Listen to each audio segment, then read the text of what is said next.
একটা মানুষ হন। এ দুনিয়া বড় স্বার্থপর, বড় স্বার্থপর।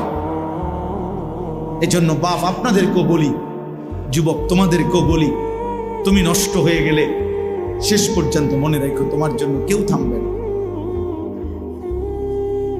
আপনাদেরকে বলি বাবা, স্ত্রী সন্তানের জন্য যদি আপনি হারাম উপার্জন করে জীবনটা শেষ করছেন, কোনোদিন পাবেনও নাই। সুদের টাকা, কিস্তির টাকা, হারামের টাকা, ওজনে কম দেওয়া, ধোকাবাজি, প্রতারণা করা উপার্জন করা দরকার ছিল না। আমনের কলজার মধ্যে শয়তানে বসায় দিছে যে বউ বাচ্চার লাগে এগুলা করতেছ, করো না রে বাপ, খোদার কসম এরা মনে রাখবে না, এরা মনে রাখবে না, এরা কোনোদিন বলবে না, এরা মনে রাখবে। দুপুরবেলা জানাজা হইছে, আসরের পরে জানাজা হইছে, কানছে 2 ঘন্টা 4 ঘন্টা, জি ফুত না